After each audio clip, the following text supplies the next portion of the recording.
Unos todos guapísimos, aquí el equipo de las PAUs de la clase de historia. Hoy nos toca hacer una tarea sobre la Revolución Mexicana. Todo inició en 1910. Porfirio Díaz ocupaba la presidencia de México y había tenido una prosperidad económica muy grande al país.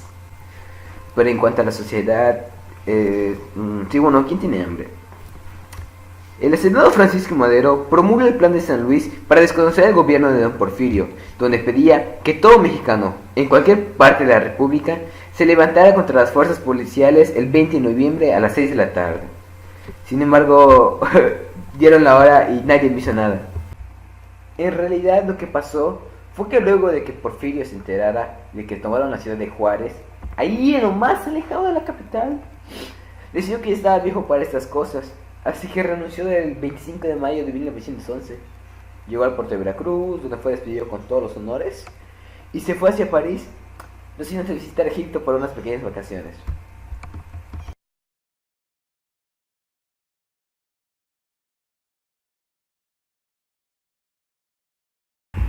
Mientras, Madero llegó a ocupar la silla presidencial de 1911 hasta 1913, cuando Victoriano Huerta lo saca del poder y pues lo mata, ya que este no cumplió sus promesas.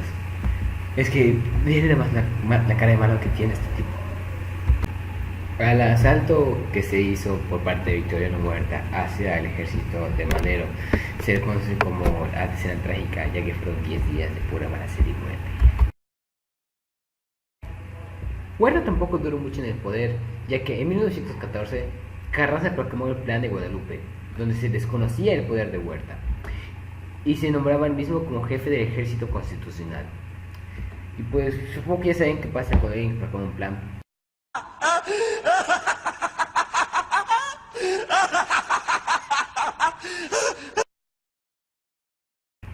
Zapatistas y villistas decidieron unirse a Carranza contra Victoriano Huerta. Estos obtuvieron rápidamente la victoria y Carranza se proclamó como presidente de México. Sin embargo, Zapata y Villa no estaban contentos por esto, por lo que se hizo la convención de Aguascalientes, donde para sorpresa de Venustiano eligieron un tal Eulalio Gutiérrez, así es, como presidente. Y pues es obvio que Carranza no estaba feliz con eso. Pues yo imagino que ya saben qué hizo, que era plan, matar, ocupar, jugar. Fue lo que hizo. Pues eso fue exactamente lo que volvió a hacer Carranza, con ayuda de unos militares más. Tengo una que es de México, Álvaro Obregón, un militar sumamente dotado y gran estratega. Gracias a él, Carranza logró eliminar a los que se oponían a él, a Estación Villa y gracias a esto, Carranza pudo eliminar a las personas que se oponían a él, siendo estos Zapata y Villa. Esto fue algo más o menos así. Si mis cálculos no me fallan, el amuleto debe estar justo aquí. Ahora tengo el poder absoluto y me la pela. No mames. Luego de esto, Carranza ocupa la presidencia de 1917 a 1920. Durante su mandato creó la Constitución Política en 1917. En esta se creaba el artículo 123, que daba el día de descanso obligatorio a los trabajadores. Se retocaba el artículo 3 y 130, que quitaba privilegios a la iglesia, y al igual que el artículo 27, donde ponía fin a las haciendas y a la propiedad de las tierras. También reformó el artículo 27, que daba fin a las haciendas y quitaba el estado de casi esclavitud de los peones que trabajaban en ellas. Lamentablemente para Carranza, hacia el final de su mandato tenía muy pocos aliados, y con el plan de Agua Prieta hecho por Álvaro Obregón, quien quería obtener la presidencia, lo perseguían hasta matarlo. Carranza, durante su periodo presidencial, eliminó el comercio extranjero, ya que él defendía la soberanía nacional, al igual que el comercio entre el mismo México. No aceptaba que otros extranjeros traigan cosas hacia aquí. Carranza los ahuyenta. Carranza les quita el poder. Carranza protege la soberanía nacional. A Carranza lo persiguen hasta matarlo el 6 de mayo de 1920 en Tlaxcaltenango, Puebla. Lo mataron mientras dormía porque estaba escapando de la Ciudad de México, quería llegar a Puerto de Veracruz.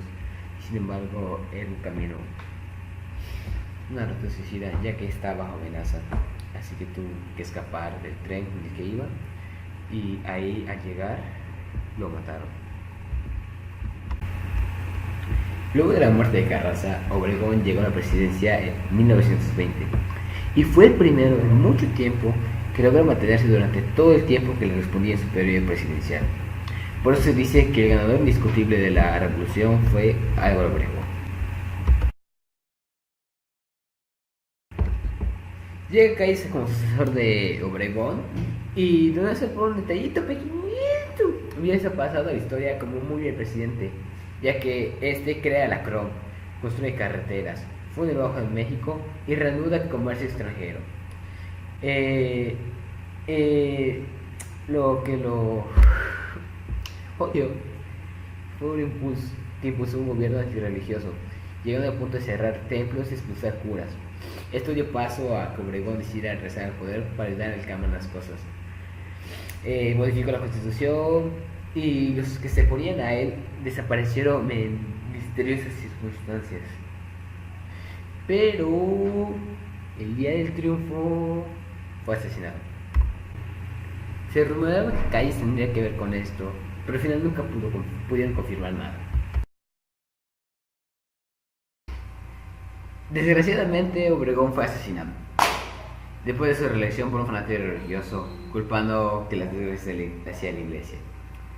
Dada la mala influencia que tenía Plutarco y la fama de los obregonistas, sabía que no podía regresar al poder. Lo que hizo fue colocar un obregonismo que se llevara bien con Plutarco para no perder el poder que quería. El presidente sería Emilio Portes Gil, que duró hasta el año 1930. No realizó nada de importancia. Más bien, fue solo para guardar hasta las próximas elecciones. El siguiente al poder sería Pascual Ortiz Rubio. Durante su gobierno hizo frente a las repercusiones de la crisis económica mundial, iniciada en 1929.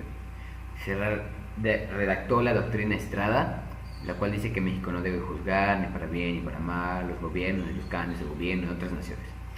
Y se promulgaron la Ley Federal del Trabajo, la Ley de Crédito Agrícola y el Código Penal. Igualmente, México se hizo miembro de la Liga de las Naciones, amplió la red telefónica del país y ratificó la libertad de cultos. El siguiente en el poder fue Abelardo Rodríguez.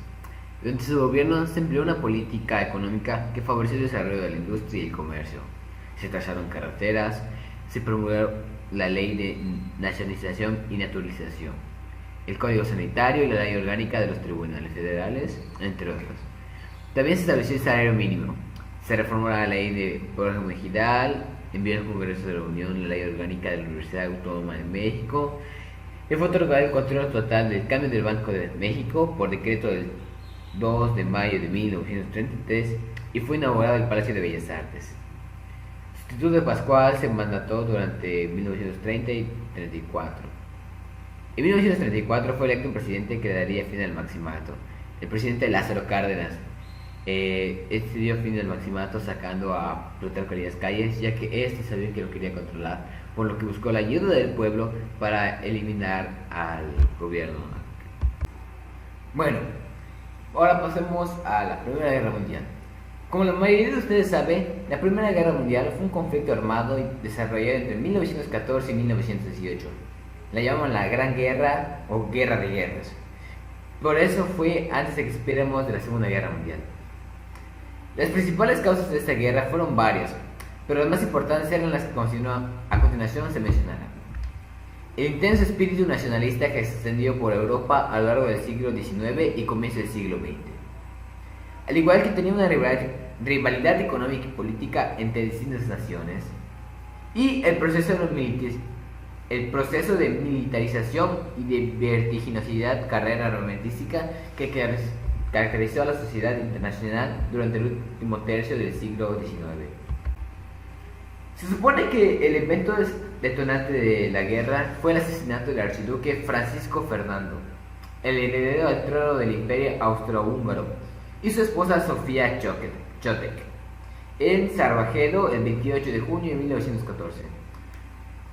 Lo más feo e incómodo es que murieron a manos del joven Caprio Príncipe, El desenlace fue el abandono de la guerra por parte de Rusia revolucionaria, que permitió que Alemania concentrara todas sus fuerzas en el frente occidental, y en el verano de 1918 fue testigo de los últimos ataques germanos. Sin embargo, sus aliados estaban al borde de la extenuación militar y económica. La llegada de las tropas norteamericanas puso definitivamente el favor en los aliados. Igual, Gran Bretaña, Francia. En esta guerra hubo dos bandos. Por un lado estaba la Triple Entente, conformado por Gran Bretaña, Francia y Rusia. Y la Triple Alianza, que estaba conformado por Alemania, el Imperio Austrohúngaro e Italia. Esta guerra tuvo muy grandes consecuencias, como la muerte de más de 12 millones de personas y varios millones de heridos, en su mayoría jóvenes, principalmente en Rusia, Alemania, Francia y Reino Unido. El territorio de Turquía se redujo, el Imperio Austrohúngaro desapareció y dio lugar a 4 nuevos estados: Austria, Checoslovaquia, Hungría y Yugoslavia. La guerra marcó el fin de la supremacía de las potencias de Europa y fortaleció la posición de Estados Unidos y Japón. En 1917 aparece el telegrama Zimmermann. Fue un telegrama enviado por los alemanes hacia México, haciendo una alianza con ellos para evitar que el gobierno estadounidense no entre a la guerra. Sin embargo, este fue interceptado y por eso los estadounidenses decidieron tomar cartas en el asunto. Para finalizar, en la madrugada del 11 de noviembre de 1918, en un vagón de tren en el bosque de Compiègne, los representantes de las potencias aliadas firmaron el armisticio con Alemania.